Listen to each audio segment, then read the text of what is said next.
Hi friends, welcome to Mamata's recipes. ఈరోజు వీడియోలో పాతకాలం నాటి సాంప్రదాయ వంటకం గూడాన్నం ఎలా చేసుకోవాలో చూపించబోతున్నాను.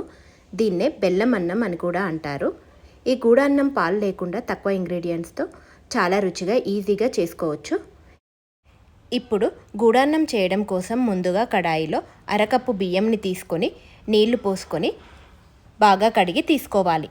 తర్వాత ఇందులో ఏ కప్పుతో అయితే బియ్యంని తీసుకున్నామో అదే కప్పుతో 4 కప్పుల దాకా నీళ్ళని పోసుకోవాలి. ఇక్కడ 1 వంతు బియ్యంని తీసుకుంటే 4 వంతుల వరకు నీళ్ళని తీసుకోవాలి. ఇవి నానడం కోసం ఒక అరగంట పాటు పక్కకు పెట్టుకోండి. ఇప్పుడు బియ్యం నానిన తర్వాత కడాయిని స్టవ్ మీద పెట్టి నీళ్లు మరిగే వరకు మంటని హై ఫ్లేమ్లో ఉంచి ఉడికించాలి. నీళ్లు మరగడం స్టార్ట్ అయ్యాక మంటని తగ్గించి మూత పెట్టి అన్నం పూర్తిగా మెత్తగా అయ్యే వరకు ఉడికించాలి. అన్నం ఉడికేలోపు మరో స్టవ్ మీద గిన్నెను పెట్టి అందులో అరకప్పు తురిమిన బెల్లంని, అరకప్పు నీళ్ళని వేసి బెల్లాన్ని కరిగించాలి. ఇలా బెల్లం అంతా చక్కగా కరిగిన తర్వాత స్టవ్ ఆఫ్ చేసుకొని ఫిల్టర్ చేసుకోవాలి. తర్వాత ప్యాన్ ఒకసారి క్లీన్ చేసుకొని ఫిల్టర్ చేసుకున్న బెల్లం వాటర్ని పోసి మీడియం ఫ్లేమ్లో 2 నిమిషాల పాటు ఉడికించుకోవాలి. 2 నిమిషాల తర్వాత పచ్చి కొబ్బరి తురుము 2 టేబుల్ స్పూన్ల దాకా వేసుకోవాలి. తర్వాత ఒకసారి కలుపుకొని మరో 2 నిమిషాల పాటు మీడియం ఫ్లేమ్లో ఉడికించుకోవాలి. ఇది ఎటువంటి పాకం రావాల్సిన అవసరం లేదు. ఇలా 2 నిమిషాలు ఉడికిన తర్వాత స్టవ్ ఆఫ్ చేసుకొని దీన్ని పక్కకు పెట్టుకొని అన్నం ఉడికిందో లేదో ఒకసారి చెక్ చేసుకోవాలి.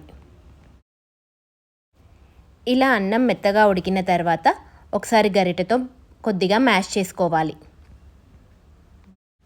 ఇలా మ్యాష్ చేసుకున్న తర్వాత ముందుగా కరిగించి పెట్టుకున్న బెల్లం నీళ్లు పోసి ఓసారి కలిపి బెల్లం అంతా అన్నానికి చక్కగా పట్టే వరకు మంటని లో టు మీడియం ఫ్లేమ్లో ఉంచి 2 నిమిషాల పాటు ఉడికించాలి. తర్వాత స్వీట్స్లో ఫ్లేవర్ కోసం వేసుకునే పచ్చికర్పూరం చిటికెడు, పావు టీ స్పూన్ యాలకుల పొడి, 1 స్పూన్ నెయ్యిని వేసి ఒకసారి కలిపి ఉడికించాలి. కర్పూరం చాలా స్ట్రాంగ్ ఫ్లేవర్ ఉంటుంది కాబట్టి ఎక్కువగా వేస్తే స్వీట్ కూడా చేదుగా అనిపిస్తుంది కాబట్టి చాలా కొద్దిగా వేసుకోవాలి.